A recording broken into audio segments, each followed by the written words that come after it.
সঙ্গে দেখা, উনি বললেন যে তুমি এই করেছো, পোস্ট ডক্টরাল করতে গেছো? আমি বললাম না, যাইনি। 2-3 দিনের মাথায় ফুলব্রাইট ফেলোশিপের লাস্ট ডেট, তুমি অ্যাপ্লাই করো। উনি রেকমেন্ডেশন দিলেন, আমি কমার্সের মধ্যে স্কলারশিপ পেয়ে যাওয়া। কোনদিন ভাইকে সেরকমভাবে বলা হয়নি, ওনার বোধহয় মনেও নেই। এইভাবে আমাদের সম্পর্ক। বড় একটা দায়িত্ব উনি ছেড়ে যাচ্ছেন।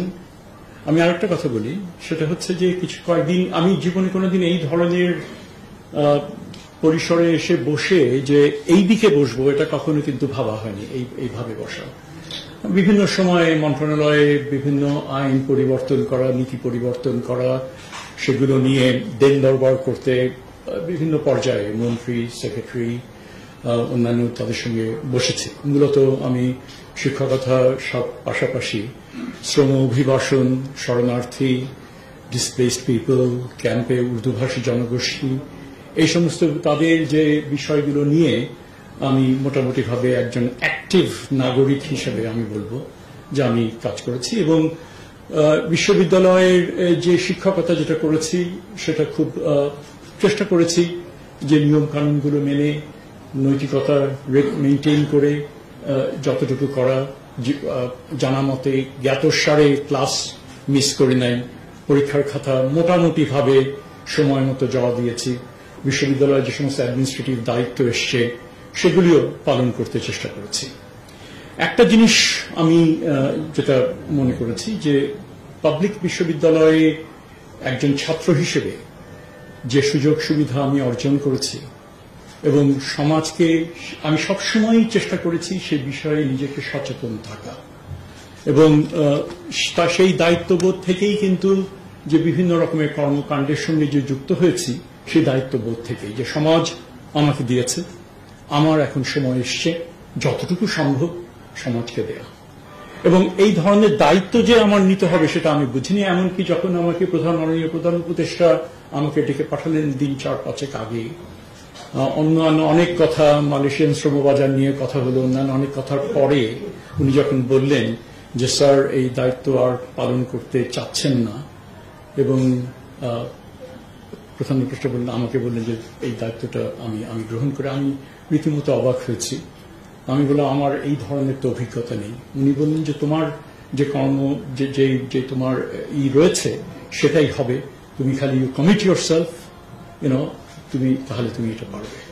এবং I thought it's a tremendous opportunity for me যে এই ধরনের আস্থা তিনি আমার উপরে রাখেন এবং রাখছেন। এবং আমি মনে করি যে এই যে একটা নাজুক একটা পরিস্থিতি, বিভিন্নভাবে একটা নাজুক পরিস্থিতির মধ্যে আমরা যাচ্ছি, বড় রকমের একটা পরিবর্তন হয়েছে, বিশাল, যেটাকে ইংরেজিতে বলে সি চেঞ্জ, সেটা হয়েছে। আমরা কখনোই কিন্তু ভাবিনি আমাদের জীবদ্দশায় আমরা এই ধরনের যে একটা মুক্ত ভাবে আমরা কথা বলতে পারবো, যেটা এখানে তানজিম রয়েছে, আমরা একসাথে বিভাগে ছিলাম, এগুলো অনেক হয়ে যাচ্ছিল। এবং gradually we were resigning to the fact বোধহয় আমাদের জীবদ্দশা শেষ হবে এই ধরনের একটা পরিস্থিতির মধ্যে।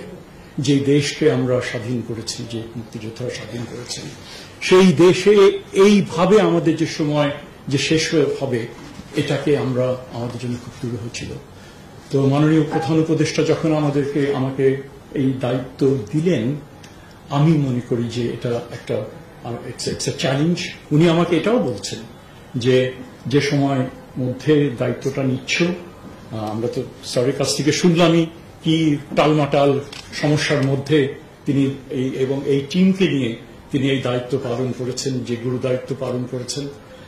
এবং উনিও বললেন যে সামনেও কিন্তু খুব যে একটা ইজি হবে তা না, আর এটা হচ্ছে আমার বড় মন্ত্রণালয়গুলোর মধ্যে একটা। আর ডেফিনেটলি এটার যে বাজেটারি অ্যালোকেশন ছাড়াও এটার যে স্যার যেটা বললেন যে গ্রামেগঞ্জে একটা পরিবারের যে ছাত্র স্কুলে যাচ্ছে সেও এটার পার্ট, সেই পরিবারও এটার পার্ট। সো ইটস এ বিশাল একটা যজ্ঞ। আমি মনে করি it's a rare honour that I have given this task. আমি এটাও মনে করি যে আপনাদের মতো যোগ্য লোকজন এখানে আছেন, যেটা বললেন যেভাবে তারা দায়িত্ব সামলেছে, সমস্যা আছে, সমস্যা থাকবে, এবার আমি মনে করি আপনাদের সহযোগিতা নিয়ে আমরা অবশ্যই যে একটা গুরু দায়িত্ব, সেই গুরু দায়িত্ব আমরা পালন করব।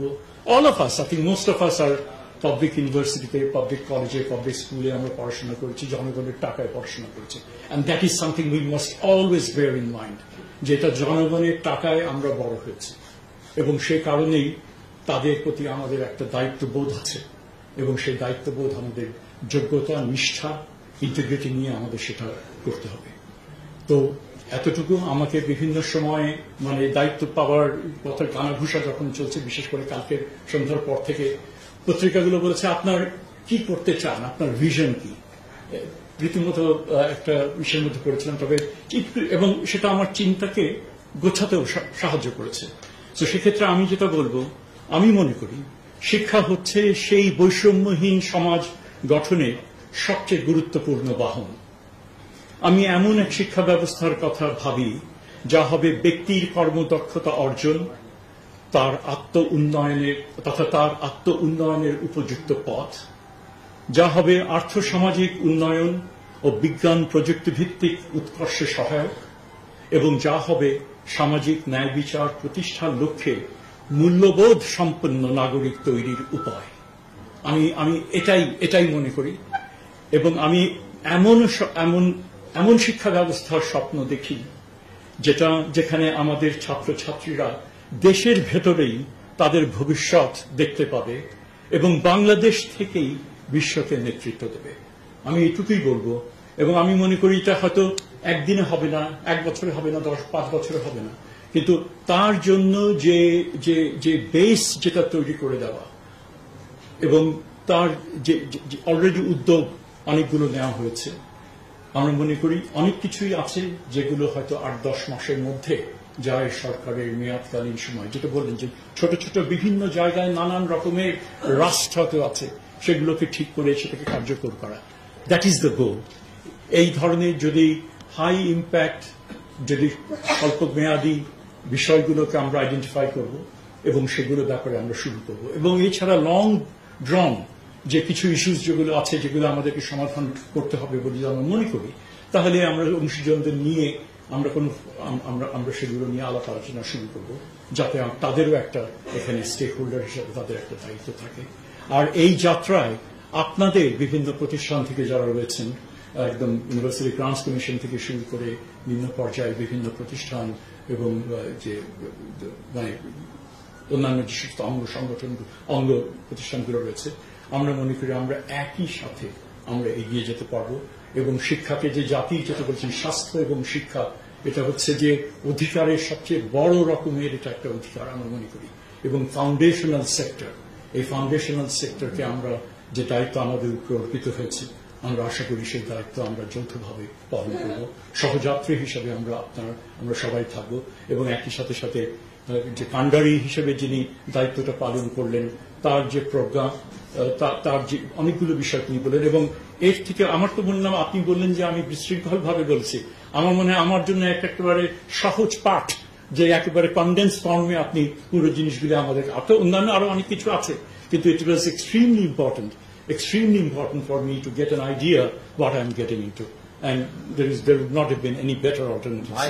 না ভাই, আমি মোটেই ভয় পাচ্ছি না স্যার, আমি মোটেই ভয় পাচ্ছি না। না